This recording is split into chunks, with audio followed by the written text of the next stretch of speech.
Hello friends, कैसे हैं आप सब लोग। उम्मीद करता हूं कि अच्छे ही होंगे। मैं आशीष पांडे स्वागत करता हूं आप सभी का आपके अपने यूट्यूब चैनल स्टडी विद आशु में।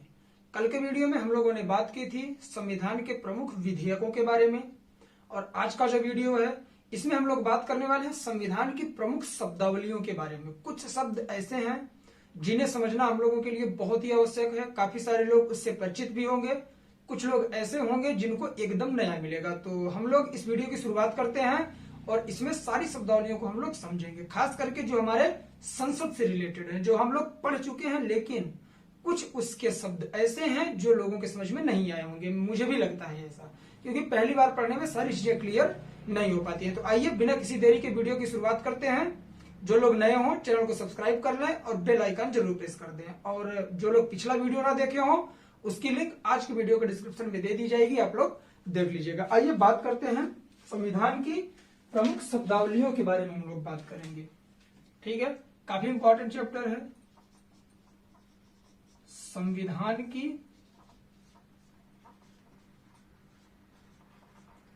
प्रमुख शब्दावलियां। हमेशा अभी जो वर्ड मैं लिखूंगा, जो एक्सप्लेन करूंगा, वो आप लोगों को हमेशा मिल रहे होंगे, लेकिन मुझे नहीं लगता कि सारे लोगों को उसका मतलब पता होगा। इसी चीज को मैंने ध्यान में रख के ये चैप्टर लाने की कोशिश की मैंने। क्यों? क्योंकि काफी सारे लोग ऐसे होंगे जिनको संविधान पढ़ तो पूरे चुके हैं, लेकिन उनमें से कुछ जो सेंटेंस हैं या कुछ वर्ड्स ऐसे हैं जो लोगों के समझ में नहीं आते। उसे ही हम लोग आज टैकल करने की कोशिश करेंगे। देखिए, इसमें सबसे पहले देखेंगे जो पहला शब्द है स्थगन। कौन सा है? स्थगन है। इसके बारे में बात करेंगे, फिर सत्रावसान के बारे में बात करेंगे, फिर विघटन के बारे में बात करेंगे, फिर उसके बाद हम लोग देखेंगे कि जो हमारा प्रश्नकाल होता है वह क्या होता है, और जो हमारा शून्यकाल होता है क्या होता है, और 2-3 प्रस्ताव होते हैं। सबके बारे में हम लोग डीपली समझने की कोशिश करेंगे। इसे इंग्लिश में बोलते हैं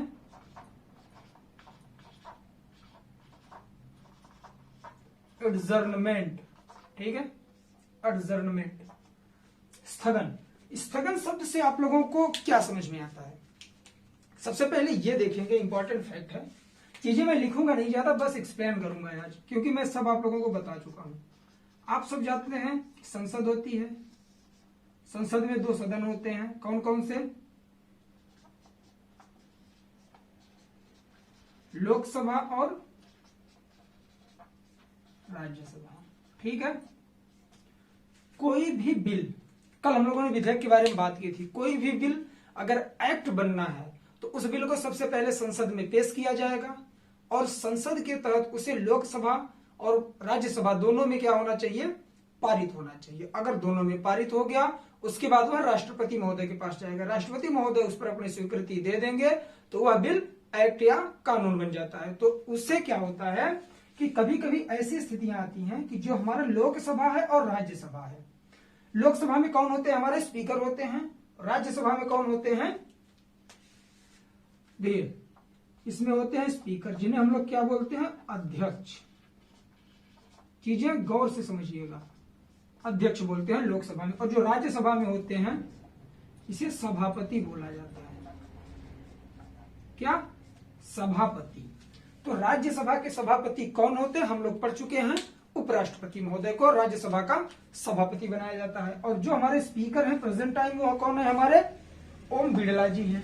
देखिए, क्या होता है कि कभी कभी लोकसभा और राज्यसभा में क्या होता है? बहस छिड़ जाती है, या फिर संसद में क्या होता है? लोकसभा होता है। लोकसभा में बहस काफी टाइम पर ऐसा सिचुएशन आता है कि बहस बहुत ज्यादा बढ़ जाती है, खास करके विपक्ष के जो लोग होते हैं, सत्ता पार्टी के विपक्ष में जो पार्टी होती है अगेंस्ट में, वहां के लोग क्या करते हैं कि कोई बिल या विधेयक आया तो उसके विरोध के चक्कर में या फिर किसी अन्य गतिविधियों की वजह से वहां गतिरोध उत्पन्न करते हैं, अवरोध उत्पन्न करते हैं, अभद्रता दिखाते हैं। तो उसके चक्कर में क्या होता है कि जो हमारा सदन है उसे कुछ समय के लिए स्थगित कर दिया जाता है। यह स्थगन 2 घंटे के लिए भी हो सकता है, 1 दिन के लिए भी हो सकता है, 1 हफ्ते के लिए भी, और हमेशा के लिए भी स्थगन हो सकता है। ठीक है, तो स्थगन करता कौन है? पहले इसे हम लोग समझेंगे। देखिए, स्थगन का मतलब है कि संसद की चल रही कार्यवाही को रोकना। और जो इसके ये स्थगन करते हैं वह कौन होते हैं? अध्यक्ष। कहां के? लोकसभा में। स्थगन हमेशा लोकसभा में लगता है। ठीक, तो उम्मीद करता हूं कि स्थगन आप लोगों को अच्छी तरह से क्लियर हो गया होगा। दूसरे पॉइंट पर बात करेंगे। मैं चीजें लिखूंगा नहीं, आप लोगों को पता ही होगा ये सब जो मैं बता रहा हूं। दूसरा पॉइंट हमारा कौन सा है? सत्रावसान। ये भी इंपॉर्टेंट है।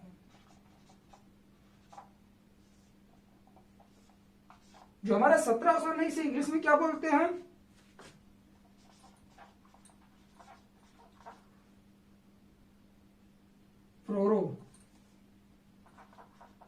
प्रोरोगेशन। ठीक, सत्रावसान। यह क्या होता है? लोकसभा में यह भी होता है। और इसे सत्र के अवसान करने की जो शक्ति दी गई है वह किसके पास है? राष्ट्रपति महोदय के पास है। समझाऊंगा सत्र का अवसान कैसे होता है, सत्र कहते किसे हैं।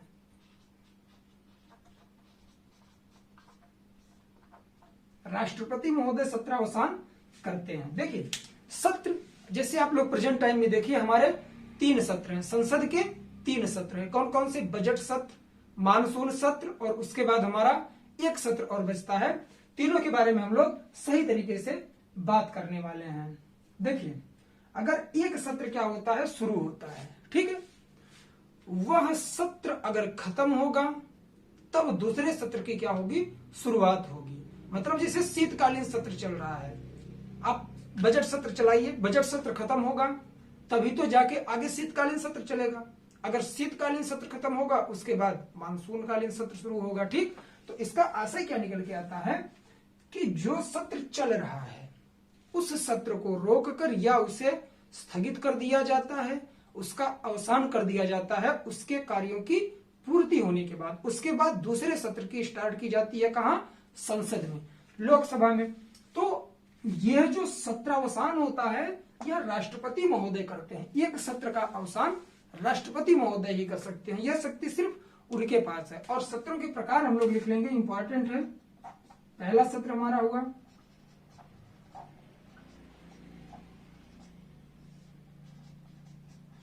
मानसून सत्र, दूसरा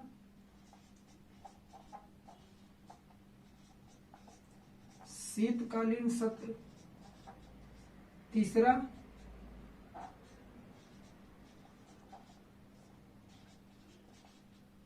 बजट सत्र। हमारे 3 प्रकार के सत्र संसद में पाए जाते हैं। इन तीनों में से अगर एक सत्र क्या है? प्रेजेंट टाइम में चल रहा है तो इसका अवसान करेगा कौन? राष्ट्रपति। उसके बाद दूसरे सत्र की क्या होगी? शुरुआत होगी। अगर ये चल रहा है तो आगे चल के यह समाप्त होगा, समाप्ति की शक्ति राष्ट्रपति। और जो बजट सत्र है यह भी अगर चल रहा है तो इसकी भी समाप्ति होगी, समाप्ति करने की शक्ति किसके पास है? राष्ट्रपति के पास है। ऐसा ही निकल के आता है कि सत्र 3 प्रकार के होते हैं, तीनों सत्र का अवसान या समापन कौन करेगा? राष्ट्रपति महोदय। क्यों? क्योंकि अगर एक सत्र समाप्त होगा तभी दूसरे सत्र की क्या होगी? शुरुआत होगी। तो ये 2 फैक्ट हमारे निकल के आ गए। तीसरे फैक्ट के बारे में बात करेंगे, विघटन।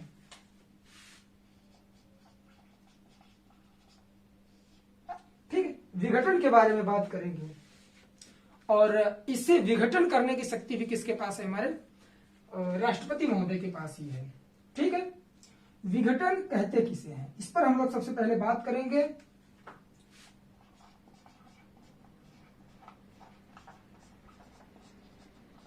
डिसोलेशन, डिसोलेशन बोलते हैं इसे इंग्लिश में।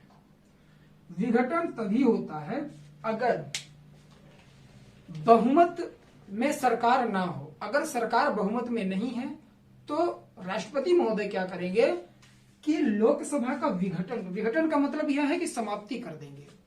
और दूसरी बात यह निकल के आती है कि अगर मंत्रिपरिषद, जो सत्ता में सरकार है उसका मंत्रिपरिषद अगर राष्ट्रपति महोदय से क्या करे? अनुरोध करे, रिक्वेस्ट करे कि महोदय आप लोकसभा का विघटन कर दीजिए, तो क्या होगा? लोकसभा पूरी तरह से विघटित हो जाएगा। अगर लोकसभा विघटित हो जाएगा तो सरकार क्या होगी? चली जाएगी। क्यों? आप सब जानते हैं अगर लोकसभा में बहुमत प्राप्त है तभी आपकी सत्ता बन सकती है। राज्यसभा में बहुमत है नहीं है कोई मैटर नहीं करता, ठीक है। अगर लोकसभा में आपका बहुमत है, आपके मेंबर्स ज्यादा हैं, तो आपकी सत्ता है, आप सरकार में है। अगर आपका बहुमत लोकसभा में नहीं है तो आपकी सरकार नहीं बन सकती, ठीक है। आशा यह निकलता है कि अगर इसका विघटन करना है तो दो मदें होनी चाहिए। कौन कौन सी? पहली,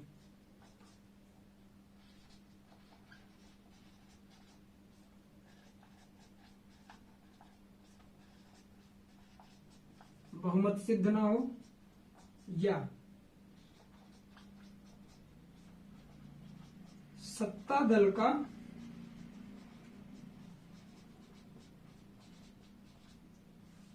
मंत्रिपरिषद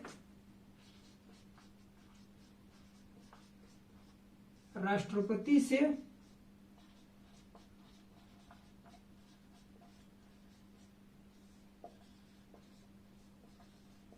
सिफारिश करके इसका विघटन करवा सकता है। कि सत्ता दल में जो मंत्रिपरिषद बनाई जाती है, जो सत्ता में होता है दल, उसी का क्या होता है? मंत्रिपरिषद होता है। और वही करता है क्या? राष्ट्रपति से सिफारिश करता है कि महोदय आप लोकसभा का विघटन कर दीजिए। अगर लोकसभा विघटित हो गई तो जो हमारी गवर्नमेंट है वो क्या होगी? चली जाएगी। अगर वो बहुमत भी नहीं सिद्ध कर पा रही है तो भी चली जाएगी। बात करेंगे हम लोग आगे, ठीक है। तो इसमें आशा यह निकल के आता है कि अगर विघटन हो गया तो नया चुनाव होगा। लोकसभा का क्या होगा? नया चुनाव होगा। जब तक नया चुनाव नहीं हो जाता तब तक क्या होगा? यह पूरी तरह से विघटित रहेगा, यहां कोई भी मेंबर काम नहीं कर सकता। और अगर इसका विघटन होता है तो जायज सी बात है कि मंत्रिपरिषद का भी विघटन हो जाएगा, क्योंकि जो मंत्रिपरिषद होती है हमारे, उसमें जो मंत्री होते हैं वो हमारे सत्ता दल के ही मंत्री होते हैं। आप सब जानते हैं मंत्रिपरिषद का गठन कैसे होता है, हम लोगों ने बात की है, थोड़ा नॉर्मल देख लेते हैं हम लोग। देखिए, जो दल सत्ता में आता है, सरकार बनती है, उसके मेंबर्स ज्यादा होते हैं, वही क्या करता है? अपने दलों में से ही मंत्रियों की नियुक्ति करवाता है। किससे? राष्ट्रपति महोदय से, मंत्रिपरिषद के लिए। देखिए, अगर चुनाव हुआ तो ऐसा तो नहीं है ना कि अगर 2 से 3 पार्टियां हैं चुनाव में, उसमें से ऐसा नहीं है कि सारे के सारे जो हमारे सीटें होंगी एक ही पार्टी को मिल जाएंगी, ऐसा कभी नहीं होता। कुछ अदर पार्टी के भी मेंबर आएंगे और सत्ता दल के मेंबर भी आएंगे। सत्ता दल का मतलब जिसे बहुमत प्राप्त हो, 50% से ज्यादा प्राप्त हो, उसे हम लोग बहुमत कहते हैं। अगर 10,000 मतदाता है, उसमें से 5,001 अगर एक पार्टी को मिल गई तो वह सत्ता दल वाली पार्टी बोली जाएगी, बाकी में सब बट जाएंगे, ठीक। तो जो हमारे सत्ता दल में जो नेतागण होते हैं उन्हीं में से मंत्रिपरिषद का चुनाव किया जाता है, उन्हीं के सदस्यों को मंत्री बनाया जाता है मंत्रिपरिषद के तहत। तो मंत्रिपरिषद बनती कैसे है हम लोग बात कर चुके हैं, इस पर वीडियो देख लीजिएगा, प्लेलिस्ट में जाके सारे वीडियो मिलेंगे। देखिए क्या होता है कि जो हमारे प्रधानमंत्री होते हैं, प्रधानमंत्री अपने दल के व्यक्तियों या सदस्यों का नाम देते हैं। किसे? राष्ट्रपति महोदय को, कि आप इन्हें ये पद दो, यह मंत्री का पद दो। तो राष्ट्रपति क्या करते हैं? उन्हें मंत्री का पद प्रदान करते हैं, लेकिन किसके सिफारिश पर? प्रधानमंत्री के सिफारिश पर। मैं ये चीजें क्यों बता रहा हूं? क्योंकि यहाँ लोकसभा के विघटन की बात हो रही है, और लोकसभा का अगर विघटन होता है तो मंत्रिपरिषद का भी विघटन हो जाएगा। ये बात फैक्ट की तरह आप लोग याद रखिएगा। तो हमारे क्या हुए? 3 शब्द तो हो गए शब्दावलियों में से, ठीक है। उम्मीद करता हूं कि आप लोग समझ भी गए होंगे। अब हम लोग बात करेंगे चौथे शब्द की, प्रश्नकाल, ठीक है। उम्मीद कर रहा हूं चीजें क्लियर हो रही होंगी आप लोगों की। प्रश्नकाल, प्रश्नकाल कहते किसे? पहले लिख लेते हैं। कितने हो गए थे हमारे? 3, चौथा है हमारा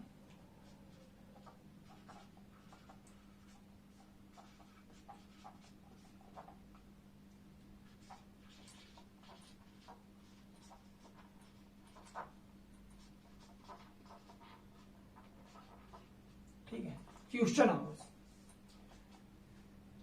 यह ऐसा समय होता है जिसमें विपक्ष के लोग मंत्रियों से या लोकसभा के सदस्य मंत्री से क्या करते हैं? प्रश्न पूछते हैं और मंत्री उसका उत्तर देते हैं।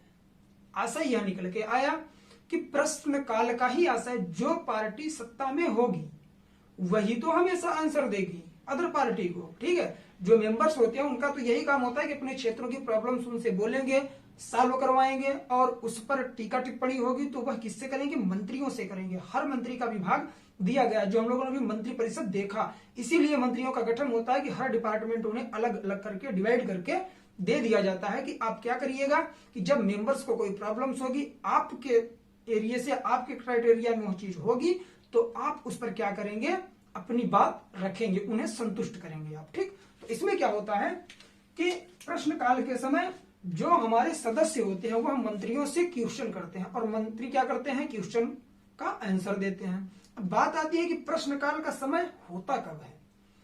संसद के शुरुआती का, जब संसद स्टार्ट होती है सुबह, उससे लेके 1 घंटे तक, मतलब शुरू का पहला घंटा हमारा प्रश्नकाल का होता है। जैसे हमारे लोकसभा की शुरुआत संसद की कब होती है, 11 बजे, तो 11 बजे से 12 बजे का जो समय होगा वह हमारा क्या होगा, प्रश्नकाल का समय होगा। उसमें प्रश्न पूछे जाएंगे सदस्यों के द्वारा, और मंत्री महोदय क्या करेंगे, उसका उत्तर देंगे। अब बात आती है कि प्रश्न होते कैसे हैं। प्रश्न हमारे होते हैं 2 टाइप्स के, मतलब 2 प्रकार के प्रश्न होते हैं। कौन कौन से, तारांकित प्रश्न और अतारांकित प्रश्न। तारांकित प्रश्न, अतारांकित प्रश्न। तारांकित प्रश्न का उत्तर क्या होता है, वह मौखिक रूप से मंत्री महोदय दे सकते हैं सदस्यों को। अगर कोई भी क्वेश्चन आता है सदस्यों के तहत मौखिक रूप से, और मंत्री महोदय उसका उत्तर मौखिक रूप से देते हैं, तो वह हमारा तारांकित प्रश्न हो गया, ठीक है, गौर करिएगा आप लोग। और बात आती है अतारांकित प्रश्न की, तो अतारांकित प्रश्न में क्या होता है कि मंत्री महोदय को लिखित रूप में उत्तर देना पड़ेगा। तारांकित प्रश्न में मौखिक उत्तर दे सकते हैं, लेकिन अतारांकित प्रश्न में क्या करेंगे, उसे वह लिखित रूप में उत्तर उसका देंगे। आइए यही चीज हम लोग लिखते हैं प्रश्न काल।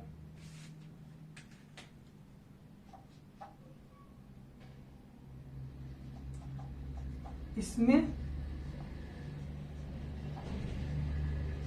सदस्य मंत्रियों से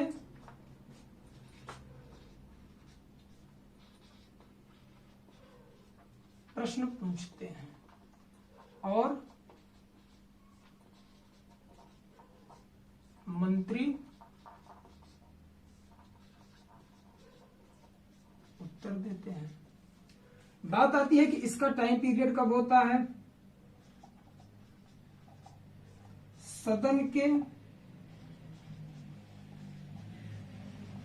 शुरू होने के, सदन के शुरू होने के समय से लिख लेते हैं, के समय से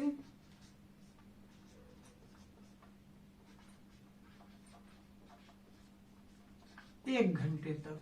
तो सदन की शुरुआत कब होती है, क्वेश्चन यहां से हमेशा बनता है कि जो हमारा प्रश्न काल होता है उसका टाइम क्या होता है। तो सदन की शुरुआत होती है 11 बजे, तो 11 बजे से 12 बजे, सुबह 11 से 12 बजे तक क्या होता है, हमारा प्रश्नकाल का टाइम होता है। अब बात आती है कि जो प्रश्नकाल है यह कितने प्रकार होते हैं।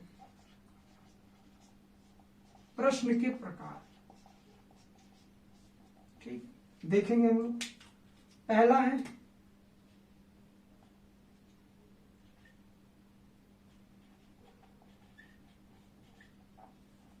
तारांकित प्रश्न। तारांकित प्रश्न से आशय यह है कि मंत्री क्या करेंगे, मौखिक रूप से उत्तर देंगे।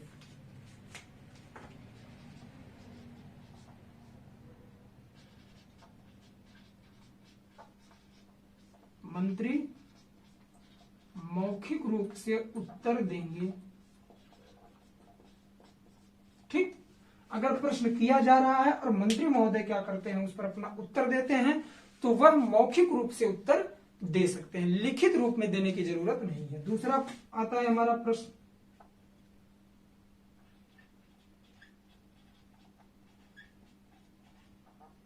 अतारांकित प्रश्न। अतारांकित प्रश्न से आशय यह है कि मंत्री महोदय क्या करेंगे, इसमें हमारे लिखित रूप में उत्तर देंगे, मौखिक रूप में इसका उत्तर नहीं दे सकते हैं। डिफरेंस यही है।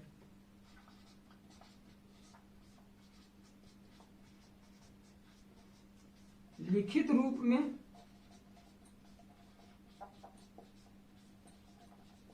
उत्तर देंगे। ठीक, तो आई होप ये चीजें आप लोगों की क्लियर हो गई होंगी प्रश्न काल से। उम्मीद करता हूं चीजें एकदम से क्लियर करते हुए चले होंगे आप लोग। नोट्स बनाइएगा। आप लोग नोट्स बनाते समय क्या करिएगा कि 2 से 3 पेनों का यूज किया करिए। आप लोग कम से कम 2 से 3 डिफरेंट कलर की पेन आपके पास होनी चाहिए, जिससे कि जो चीज हाईलाइट करनी है उसे अलग पेन से लिखना है, जो जैसे आर्टिकल वगैरह आ गए या जो टाइम पीरियड देखो आ गया यहाँ, तो ये सब अलग पेन से लिखना है आप लोगों को। ठीक है, तो उम्मीद करता हूँ चीजें क्लियर हो गई होंगी। अब हम लोग बात करेंगे 5वें पॉइंट की। 5वां पॉइंट क्या है हमारा? शून्यकाल। आइए इसे रफ करके फिर देखते हैं आगे। आप लोग इसे नोट डाउन कर लीजिए। ठीक, ये स्क्रीनशॉट ले लीजिए।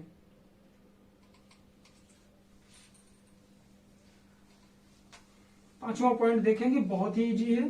सारे शब्द आप लोग सुन चुके हैं, बस क्या है कि इस पर फोकस नहीं किए हैं, इसलिए समझने में थोड़ी असुविधा हो सकती है। लेकिन अगर वीडियो लास्ट तक देखेंगे तो कोई भी ऐसा आप लोगों को शब्द संविधान में नहीं मिलेगा जो आप लोगों के समझ में न आए।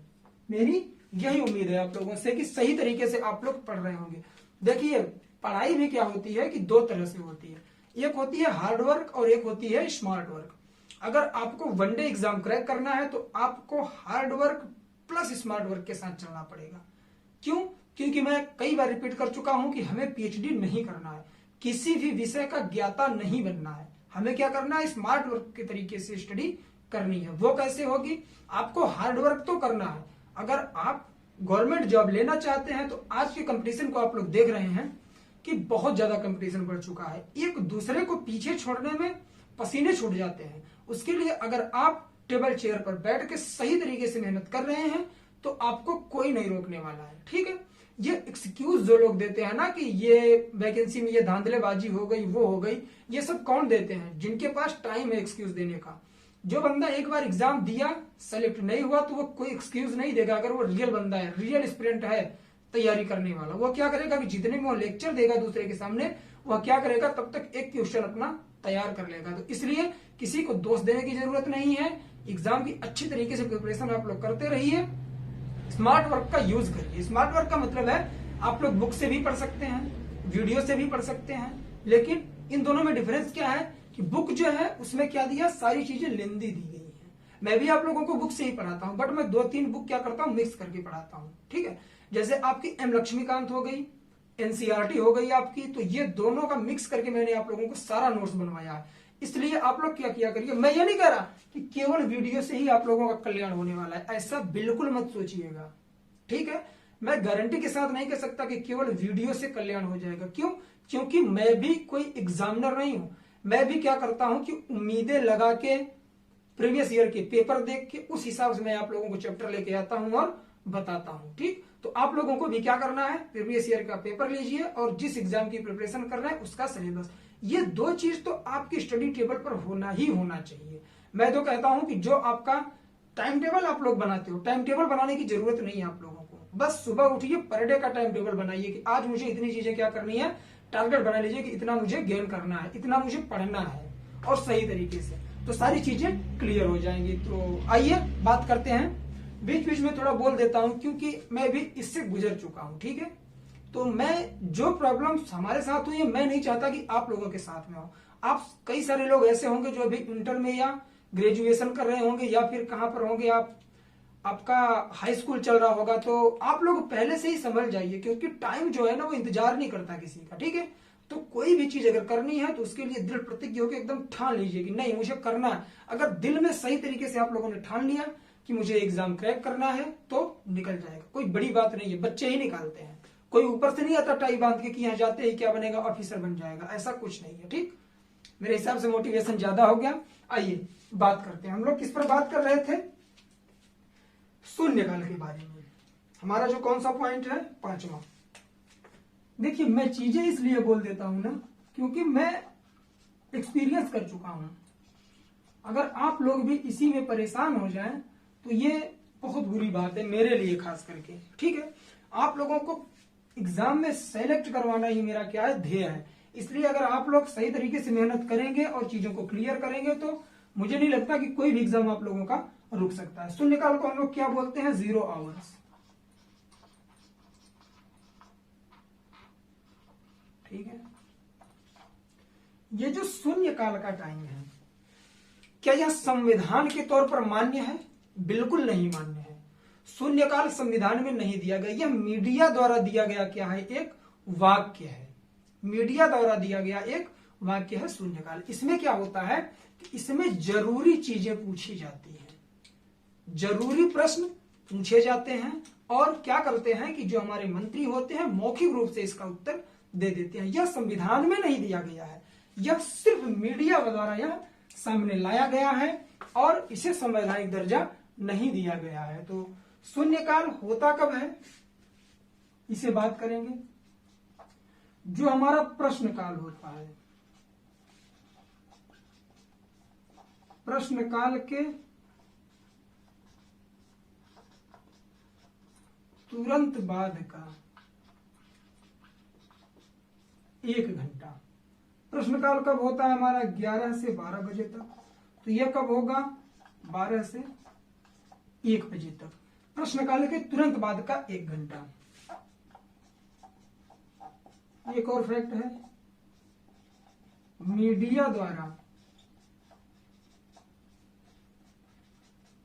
दिया गया है, संविधान में इसे कोई वरीयता नहीं दी गई है।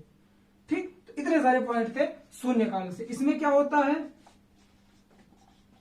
मंत्री महोदय मौखिक रूप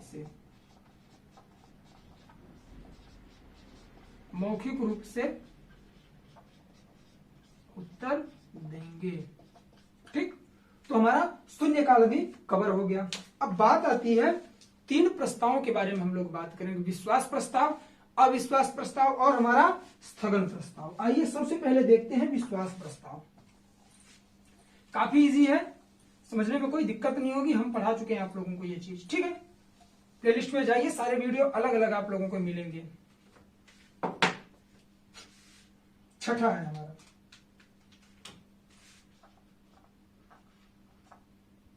विश्वास प्रस्ताव है पहले।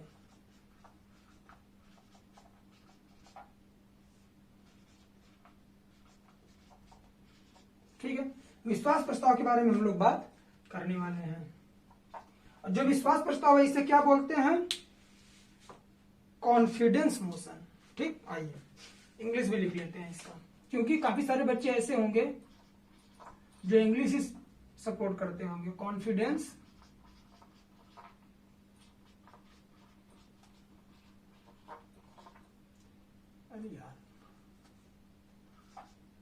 विश्वास प्रस्ताव। ठीक, अब बात करते हैं इस पे सही तरीके से। जो हमारा विश्वास प्रस्ताव होता है यह हमेशा मंत्रिपरिषद द्वारा पेश किया जाता है लोकसभा में। कैसे? अगर लगता है किसको? अध्यक्ष महोदय को, कि जो सरकार है इसे विश्वास नहीं प्राप्त है, यह पूरी तरह से वैध सरकार नहीं है। अगर आपको वैध सरकार अपनी बनानी है, विश्वास अपना बनाए रखना है, तो संसद के, लोकसभा के आपके कम से कम 50% से अधिक मेंबर्स आपके सपोर्ट में होने चाहिए। तो क्या होता है, अगर इन पे आरोप लगता है तो यह अपना विश्वास हासिल करने के लिए विश्वास प्रस्ताव डालते हैं। तो फैक्ट क्या निकल के आया कि विश्वास प्रस्ताव सत्ता पक्ष डालता है मंत्रिपरिषद के द्वारा। कहां? लोकसभा में। ठीक, किसके लिए? अपनी सत्ता को काबिज बनाए रखने के लिए। अगर यह 50% भी नहीं पाते हैं मतदान वहां पर सदस्यों का, तो क्या होगा कि इनकी सत्ता चली जाएगी और फिर से नया चुनाव होगा। ठीक, तो ये इंपॉर्टेंट फैक्ट था विश्वास प्रस्ताव। विश्वास प्रस्ताव खुद से डाला जाता है, सत्ता पक्ष द्वारा सत्ता पक्ष के लिए डाला जाता है। ठीक है, तो इस पे हम लोग थोड़ा सा लिख लेंगे।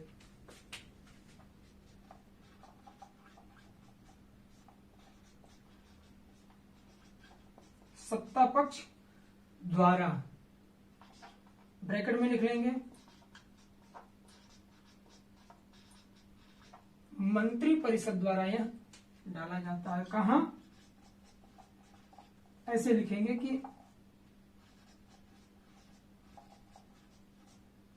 विश्वास प्रस्ताव हमेशा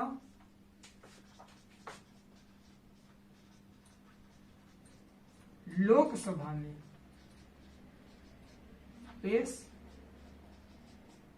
किया जाता है। क्यों? क्योंकि मैंने पहले भी बात की कि अगर आपको सत्ता में रहना है, सरकार अपनी बनाए रखनी है, तो आपको लोकसभा में बहुमत हासिल करना होगा, क्योंकि लोकसभा से ही सरकार बनती है। लोकसभा में अगर आपके मेंबर अच्छे खासे हैं, जो वहां सदस्य हैं आपकी पार्टी के हैं, तो आप 50% से अधिक अगर सीटें पाए हो तो आप क्या कर सकते हो, सत्ता पर काबिज हो सकते हो संवैधानिक तौर पर। अगर गठबंधन के तहत आप लोग आए हो तो सबकी सरकार, गठबंधन का मतलब है सबकी सरकार बनती, जितनी पार्टियां मिलकर उसमें होती हैं उनमें से एक को क्या किया जाता है, प्रधानमंत्री नियुक्त कर दिया जाता है, और बाकी लोगों को मंत्री पद देके संतुष्ट कर दिया जाता है मंत्रिपरिषद में। ठीक, तो ये सत्ता में जो लोग होते हैं, अगर उनके प्रति क्या होता है कि लोकसभा अध्यक्ष के द्वारा यहां कहा जाता है कि आप अपने सरकार के विश्वास को दिखाइए, तो ये विश्वास मत हासिल करने के लिए क्या करते हैं, विश्वास प्रस्ताव पेश करते हैं लोकसभा में। ठीक, तो हो गया हमारा क्या, विश्वास प्रस्ताव। दूसरी बात आती है छठवीं होगी 7वीं, अविश्वास प्रस्ताव। बड़ा इंटरेस्टिंग है ये।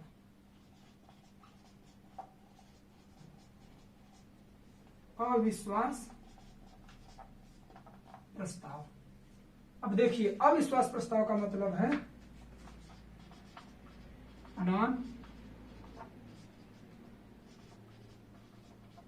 Confidence motion. Non confidence motion. जैसे हम लोगों ने देखा कि विश्वास प्रस्ताव हमेशा सत्ता पक्ष डालता है, उसी तरह अविश्वास प्रस्ताव हमेशा कौन डालता है, विपक्ष की पार्टी डालती है। आप लोगों ने हाल में ही देखा होगा कि नरेंद्र मोदी की सरकार चल रही है इस समय, ठीक है, उनकी सत्ता है, लेकिन कांग्रेस पार्टी ने क्या किया था, इनके प्रति अविश्वास प्रस्ताव दायर कर दिया था कि यह अपना विश्वास हमें दिखाएं, वरना पद यह छोड़ दें, हम इनके पद को नहीं मानते। यहाँ के जो मेंबर्स हैं वो संतुष्ट नहीं है इनसे, तो क्या हुआ था कि बीजेपी अविश्वास प्रस्ताव भी जीत गई थी, तो उसकी सत्ता कायम रह गई थी। ठीक, तो अविश्वास प्रस्ताव हमेशा विपक्ष द्वारा डाला जाता है सत्ता पक्ष के खिलाफ। इसके लिए भी क्या होता है कि कम से कम 50% मेंबर्स का क्या होना चाहिए, इस पर सहमति होनी चाहिए। अगर 50% से 1% ज्यादा भी सहमति इसमें मिल गई तो क्या होगा, अविश्वास प्रस्ताव पूरी तरह से पारित हो जाएगा और जो सरकार होगी वह गिर जाएगी, और सरकार के जाने से मंत्रिमंडल भी क्या होगा, भंग हो जाएगा। ठीक, तो नए सरकार का चुनाव किया जाएगा। इसमें भी यही चीज है, यहां सत्ता पक्ष है तो यह विपक्ष द्वारा। ठीक, बात आती है यह भी हमेशा लोकसभा में पेश किया जाता है। क्यों? क्योंकि सरकार लोकसभा से ही बनती है। अविश्वास प्रस्ताव भी हमेशा लोकसभा में पेश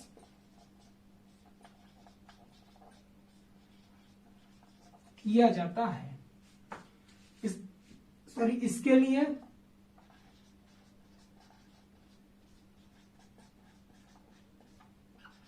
पचास प्रतिशत से अधिक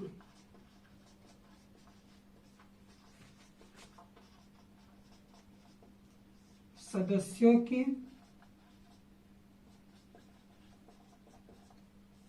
स्वीकृति अनिवार्य है, वरना रद्द हो जाएगा।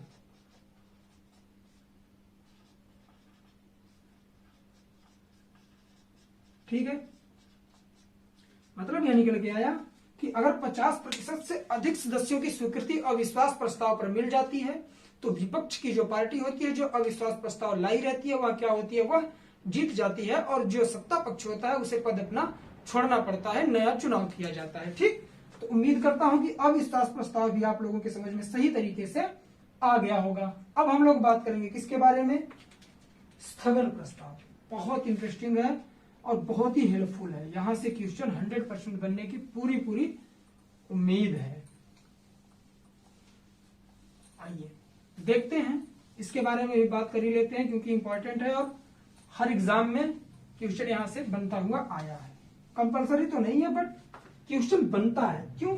क्योंकि स्थगन प्रस्ताव है ही ऐसा। क्यों? अभी बात करते हैं, जब इसके बारे में अभी बात करेंगे हम लोग, तो आप लोग खुद बोलेंगे कि यस सर ये बहुत ही इंपॉर्टेंट है। क्यों? क्योंकि इसमें लोक जनता के बारे में बात की जाती है। ठीक, जनता के बारे में बात की जाती है, जनता के मुद्दे उठाए जाते हैं। बात करेंगे कैसे, आइए। स्थगन प्रस्ताव,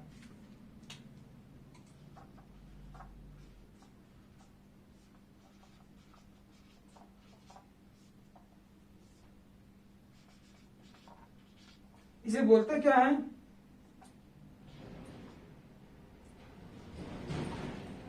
एडजर्नमेंट मोशन। ठीक है, देखिए जो हमारा लोकसभा होता है उसमें हमेशा कोई ना कोई मुद्दा चलता ही रहता है, किसी न किसी चीज पर बहस होती ही रहती है। ठीक, ये जायज सी बात है और यह उसका गुण भी है, बहस होनी भी चाहिए लोकसभा में। अगर मेंबर्स के बीच में कोई भी बहस चल रही है, कितनी भी इंपॉर्टेंट क्यों ना हो, लेकिन अचानक से देश में कोई ऐसी घटना होती है या देश में कोई ऐसी गतिविधि होती है जो संसद में उस पर बात करना अनिवार्य हो जाता है, जो आम जनता की होती है, तो वह क्या होता है कि लोकसभा और राज्यसभा दोनों में भी पेश किया जाता है स्थगन प्रस्ताव। स्थगन प्रस्ताव का मतलब है कि जो चर्चा चल रही है उसे खत्म करके बीच में क्या लाया जाएगा? नया मुद्दा, जो किसका होगा? जनता से संबंधित। अगर आपके लोकसभा में, आपके संसद में कोई भी मुद्दा चल रहा है, कितना भी इंपॉर्टेंट है, बट अगर अचानक से देश में या कंट्री में कोई भी ऐसी सिचुएशन आ जाती है कि कोई नया मुद्दा बन के आता है, किसका? हमारे आम जनता का, तो जो चर्चा यहां चल रही है उसे क्या किया जाएगा? रोक दिया जाएगा और जो नया मुद्दा जनता का होगा वो यहाँ पेश कर दिया जाएगा। कहां? संसद में। फिर इस पर बात होने लगेगी। तो इसी को हम लोग बोलते हैं स्थगन प्रस्ताव। स्थगन मतलब कि जो चर्चा चल रही है उसे रोक दिया जाएगा और जो चर्चा होनी है, नई चर्चा है, आम जनता से संबंधित है, उसे संसद में पेश करके क्या किया जाएगा? उस पर बात की जाएगी। तो इतने सारे चीज थे, हम लोगों ने आज इसे देखा। आइए एक बार रिवीजन कर लेते हैं। सबसे पहले हम लोगों ने देखा स्थगन। स्थगन कौन कर सकता है? अध्यक्ष महोदय कर सकते हैं लोकसभा के, हमेशा या लोकसभा में होता है और लोकसभा अध्यक्ष महोदय से क्या कर सकते हैं? संसद को कितने भी समय के लिए लोकसभा को स्थगित कर सकते हैं या अल्पकाल के लिए भी हो सकता है। स्थगन हो गया। उसके बाद हम लोगों ने देखा सत्रावसान। सत्रावसान के लिए राष्ट्रपति को यह शक्ति दी गई है कि वह सत्र का अवसान कर सकता है। सत्रावसान 3 प्रकार का होता है। कौन सा? शीतकालीन सत्र, मानसूनी सत्र और हमारा एक सत्र होता है शीतकालीन सत्र, मानसूनी सत्र और बजट सत्र। 3 सत्र, एक सत्र को खत्म करके दूसरे सत्र को स्टार्ट करना। शक्ति किसे है? राष्ट्रपति महोदय की। तीसरा आता है विघटन। विघटन कौन करता है? राष्ट्रपति महोदय करते हैं। कैसे? 2 शर्तों में। राष्ट्रपति महोदय को आपके आर्टिकल 85 के तहत, अनुच्छेद 85 के तहत यह शक्ति दी गई है कि वह लोकसभा का विघटन कर सकते हैं। मैं लिखना भूल गया था, याद कर लीजिएगा, इसीलिए रिवीजन करवा रहा हूं। ठीक है, विघटन 2 स्थिति में हो सकता है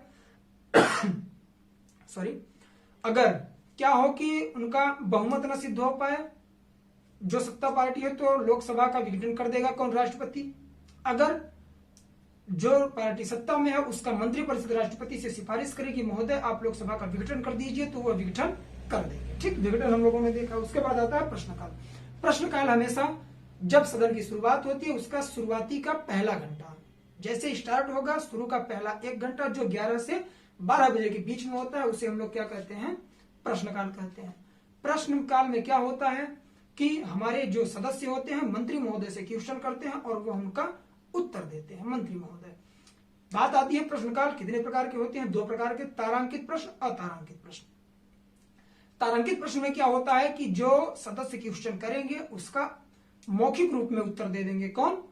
जो मंत्री होते हैं, क्योंकि क्वेश्चन हमेशा मंत्रियों से किया जाता है। ठीक, और सदस्य करते हैं अपने क्षेत्र की सुविधाएं, सारी चीजें देख के वो आते हैं, असुविधाएं उसके बारे में उनसे क्वेश्चन और आंसर करते हैं। दूसरा प्रश्न आता है हमारा अतारांकित प्रश्न। इस पर क्या है कि जो हमारे मंत्री होते हैं वो सदस्यों को लिखित रूप में देते हैं क्या? उत्तर। तो हम लोगों ने प्रश्नकाल देख लिया। उसके बाद आता है हमारा शून्यकाल, 0 पीरियड। ठीक, जीरो आवर्स। तो वह क्या होता है, जैसे ही यह काल खत्म होता है हमारा कौन सा प्रश्न काल 11 से 12 बजे के समय, तो वैसे ही 12 से 1 बजे के बीच में टाइम पूछ लेता है कि शून्यकाल का टाइम कब होता है या फिर प्रश्नकाल का टाइम कब होता है। तो उस 1 घंटे में 12 से 1 बजे के बीच शून्यकाल का समय होता है, जिसमें क्या होता है कि जो अत्यधिक महत्वपूर्ण चीजें होती हैं मंत्रियों से पूछी जाती है। मंत्री लोग क्या करते हैं, मौखिक रूप में इसका उत्तर देते हैं। बात आती है कि शून्यकाल को संविधान में जगह दी गई है अथवा नहीं, तो बिल्कुल नहीं दी गई है, यह मीडिया द्वारा दिया गया एक शब्द है। ठीक, शून्यकाल हम लोगों ने देखा। उसके बाद बात करेंगे प्रस्ताव, विश्वास प्रस्ताव।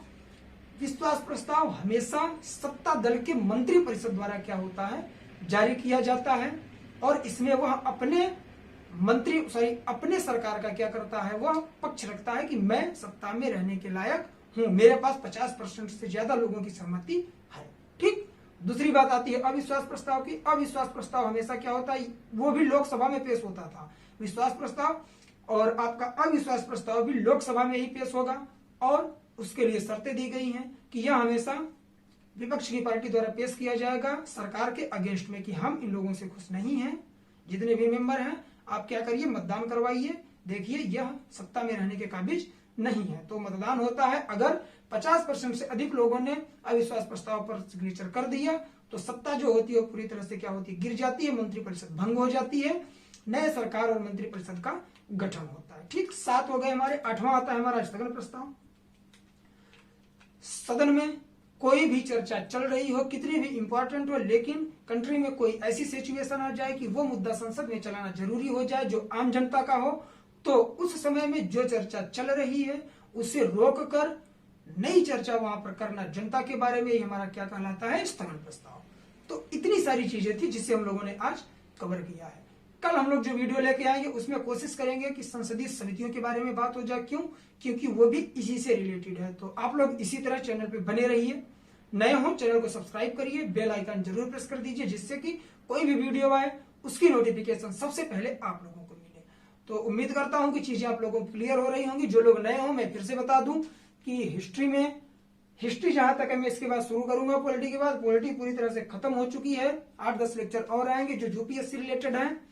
और हम लोगों ने क्या देखा है, इंडियन ज्योग्राफी और वर्ल्ड ज्योग्राफी अच्छी तरीके से समझ लिया है। सारे वीडियो आप लोगों को प्लेलिस्ट में मिल जाएंगे, चैनल पर जाइए और नोट्स बनाइए और अच्छे तरीके से प्रिपरेशन करिए और जल्द से जल्द सेलेक्ट होइए। तो मिलते हैं नेक्स्ट वीडियो में, तब तक के लिए जय हिंद, जय भारत, बाय बाय। आप लोग अपना ख्याल रखिए।